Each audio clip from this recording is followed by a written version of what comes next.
Hello दोस्तों, मैं अमित कुमार सिंह आपका अमित सिविल सर्विसेज एकेडमी में बहुत बहुत स्वागत करता हूं। दोस्तों, मेरे चैनल पर daily monthly current affairs upload हो रहे हैं।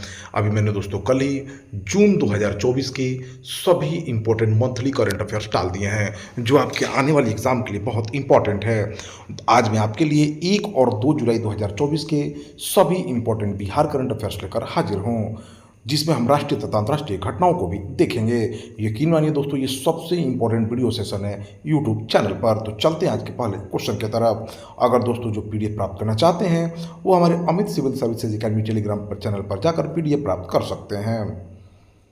पहला क्वेश्चन, बिहार के किस जिले के रहने वाले मनोज सिंह यूपी के मुख्य सचिव नियुक्त किए गए हैं? तो दोस्तों, रोहतास जिले के रहने वाले मनोज सिंह यूपी के मुख्य सचिव नियुक्त किए गए हैं। रोहतास जिले के शिवसागर प्रखंड के महुई गांव के रहने वाले मनोज सिंह यूपी के मुख्य सचिव नियुक्त किए गए हैं। रोहतास जो जिला है दोस्तों, वो रोहतासगढ़ किले के लिए भी प्रसिद्ध है। यहाँ सासाराम में शेरशाह सूरी का प्रसिद्ध मकबरा भी अवस्थित है। इस जिले की खास बात यह है कि यहाँ का जिलाधिकारी कार्यालय सासाराम में है, जबकि पुलिस मुख्यालय डेहरी ऑन सोन में है।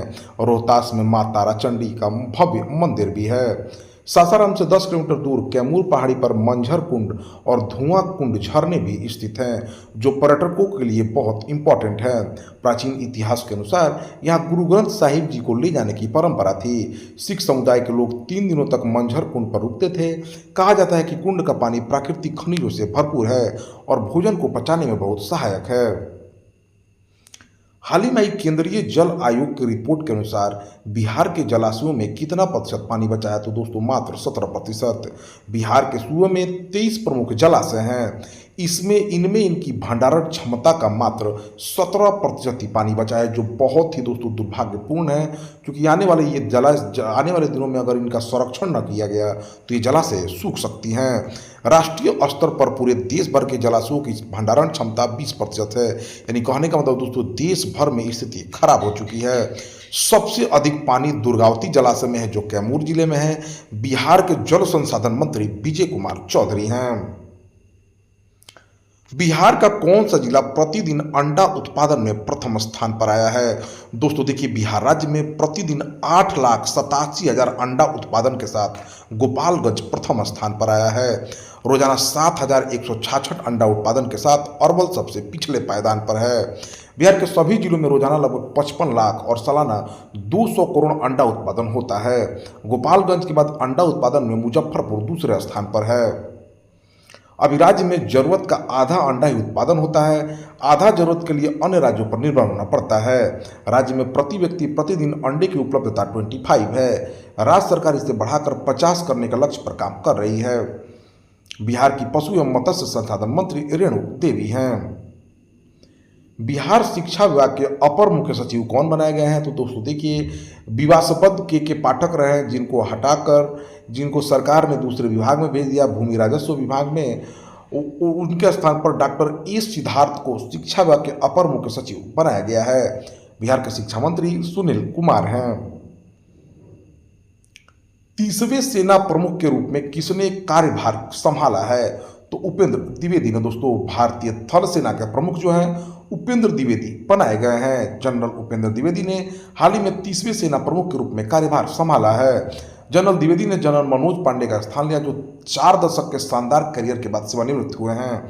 जनरल उपेंद्र द्विवेदी के पास 40 वर्षों का अनुभव है। भारतीय वायुसेना प्रमुख विवेक राम चौधरी हैं। नौसेना प्रमुख दिनेश कुमार त्रिपाठी हैं। T20 विश्व कप 2024 के फाइनल में smart catch of the match का अवार्ड किसने जीता है? तो सूर्य कुमार यादव दोस्तों, उन्होंने मैच नहीं कैच पकड़ा था। भारत ने इतिहास रचते हुए T20 विश्व कप 2024 का खिताब अपने नाम कर लिया है।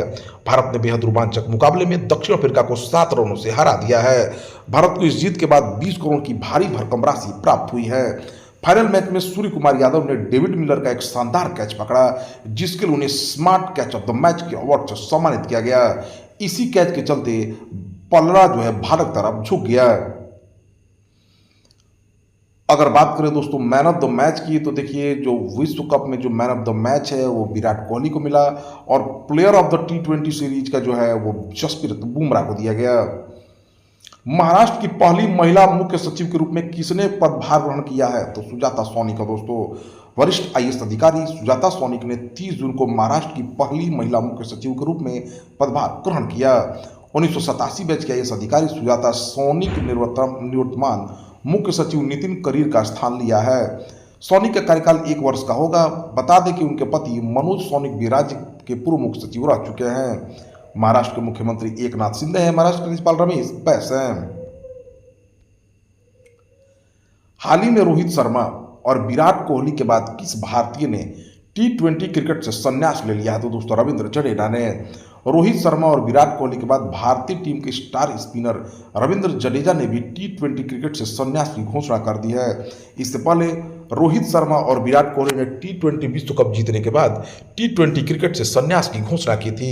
जडेजा ने अपने T20 करियर में 74 मैच खेले हैं, जिसमें उन्होंने 54 विकेट और 515 रन बनाए हैं। ग्लोबल इंडिया एआई शिखर सम्मेलन 2024 का आयोजन कहाँ किया जाएगा? तो दोस्तों, नई दिल्ली में।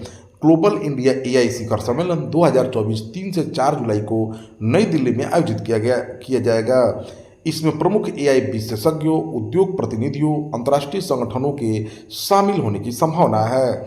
आर्टिफिशियल इंटेलिजेंस पर वैश्विक साझेदारी के प्रमुख अध्यक्ष के रूप में भारतीय जीपीएआई के मिशन को आगे बढ़ाने के लिए कार्य करेगा। हाल ही में खबरों में रहा मिनामी टोरिसीमा द्वीप किस देश से संबंधित है? तो जापान से। दोस्तों, शोधकर्ताओं ने हाल ही में मिनाटी टोरिसीमा द्वीप के समुद्र तल पर इलेक्ट्रिक कार बैटरी बनाने में महत्वपूर्ण भूमिका निभाने वाले लगभग 230 मिलियन मीट्रिक टन खनिजों का पता लगाया है। मिनाटी टोरिसीमा द्वीप, जिसे मार्कस द्वीप के नाम से भी जाना जाता है, उत्तर पश्चिमी प्रशांत महासागर में स्थित जापानी द्वीप है। जापान के प्रधानमंत्री फूमियो किशिदा हैं। जापान 4 बड़े और अनेक छोटे द्वीपों का एक समूह है। जापानी लोग अपने देश को निप्पन या निहोड कहते हैं। जापान के 5 मुख्य द्वीप में होइकाडो, होन्शु, जिसे जापान की मुख्य भूमि भी कहा जाता है, शिकोकू, क्यूशू और ओकिनावा है। जापान की राजधानी टोक्यो है और इसके अन्य बड़े महानगर Yokohama, Osaka, Nagoya, Sapporo, Fukuoka, Kobe और कोटो हैं। जापान की पूर्वोत्तर राजधानी भी है ये। पीएम मोदी ने हाल ही में किसके जीवन पर आधारित 3 पुस्तकों का विमोचन किया है? तो एम वेंकैया नायडू के जीवन पर आधारित पुस्तक का। पीएम मोदी ने हाल ही में वीडियो कॉन्फ्रेंसिंग के जरिए पूर्व उपराष्ट्रपति एम वेंकैया नायडू के 75वें जन्मदिन पर उनके जीवन और यात्रा पर 3 पुस्तकों का विमोचन किया। इस अवसर पर बोलते हुए प्रधानमंत्री ने कहा कि श्री नायडू के 75 साल असाधारण रहे हैं और इनमें शानदार पड़ाव शामिल है। बता दें कि एम वेंकैया नायडू भारत के 13वें उपराष्ट्रपति थे। केंद्रीय प्रत्यक्ष कर बोर्ड का नया चेयरमैन किसे नियुक्त किया गया है? तो रवि अग्रवाल को। 30 जून 2024 को केंद्र सरकार ने 1988 बैच के आईआरएस ऑफिसर रवि अग्रवाल को केंद्रीय प्रत्यक्ष कर बोर्ड का नया चेयरमैन नियुक्त किया। वे नितिन गुप्ता की जगह लेंगे, जिनका कार्यकाल 30 जून को खत्म हो गया। सीबीडीटी का पूरा नाम central board of direct tax है। यह एक सरकारी एजेंसी है जो भारत में प्रत्यक्ष कर कानूनों को लागू करने के लिए जिम्मेदार है। सीबीडीटी की स्थापना 1963 में हुई थी। यह भारतीय कराधान प्रणाली में कई महत्वपूर्ण सुधारों के लिए जिम्मेदार रहा है। भारतीय सेना ने किस देश की सेना के साथ अभ्यास मैत्री शुरू किया है? तो थाईलैंड की सेना के साथ। भारतीय सेना ने थाईलैंड के ताक प्रांत में स्थित फूट वचीरा प्रखंड में रॉयल थाई सेना के साथ अपना संयुक्त सैन्य अभ्यास मैत्री शुरू किया है। यह अभ्यास 1 से 15 जुलाई 2024 तक आयोजित किया जाएगा। पिछला मैत्री अभ्यास 16 से 29 सितंबर 2019 तक विदेशी प्रशिक्षण नोड उमरोई, मेघालय में आयोजित किया गया था। द्विपक्षीय मैत्री अभ्यास 2006 में भारतीय सेना और रॉयल थाई सेना के बीच शुरू किया गया था। तब से नियमित रूप से दोनों सेनाओं के बीच आयोजित किया जाता है।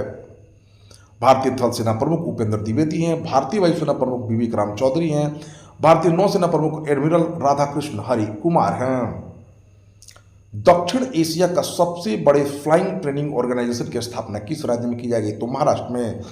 एयर इंडिया महाराष्ट्र के विदर्भ क्षेत्र के अमरावती में दक्षिण एशिया का सबसे बड़ा फ्लाइंग ट्रेनिंग ऑर्गेनाइजेशन एफटीओ स्थापित करेगी। यह एफटीओ भारत में उपलब्ध पायलट प्रशिक्षण क्षमता को मजबूत करेगा। अमरावती हवाई अड्डे के रनवे का हाल ही में राज्य के स्वामित्व वाली महाराष्ट्र हवाई अड्डा विकास कंपनी द्वारा विस्तार किया गया था। रॉयल चैलेंजर्स बेंगलुरु आईपीएल की टीम ने किसे बल्लेबाजी कोच और मेंटर नियुक्त किया? तो दिनेश कार्तिक को। IPL franchise Royal Challenger Bengaluru ने भारत के पूर्व विकेटकीपर बल्लेबाज दिनेश कार्तिक को बल्लेबाजी कोच और मेंटर नियुक्त किया है। दिनेश कार्तिक आईपीएल में 5 franchise Kolkata Knight Riders, Mumbai Indians, Delhi Daredevils, Kings Eleven Punjab और आरसीबी का प्रतिनिधित्व करते हुए 257 मैच खेले हैं। भारत के खेलते हुए कार्तिक ने 94 वनडे मैचों में 1752 रन बनाए हैं और 9 अर्धशतक लगाए हैं। आईसीसी पुरुष टी20 विश्व कप का 2026 का आयोजन कहाँ किया जाएगा? तो दोस्तों भारत और श्रीलंका में आईसीसी पुरुष टी20 विश्व कप 2026 का आयोजन भारत और श्रीलंका की संयुक्त मेजबानी में किया जाएगा। 55 मैचों वाला यह टूर्नामेंट उसी फॉर्मेट में खेला जाएगा जैसे टी20 विश्व कप 2024 में खेला गया। भारत श्रीलंका सहित 12 टीमें कन्फर्म हो गई हैं, अभी 8 टीमों के नाम कन्फर्म नहीं हैं। तो दोस्तों यह रहा है 1 से 2 जुलाई 2024 का सभी इंपॉर्टेंट करंट अफेयर्स। तो दोस्तों लेट ना करिए, चैनल को सब्सक्राइब करिए, दोस्तों में शेयर करिए ऐसे ही इंपॉर्टेंट वीडियो प्राप्त करने के लिए। Thank you for watching my videos.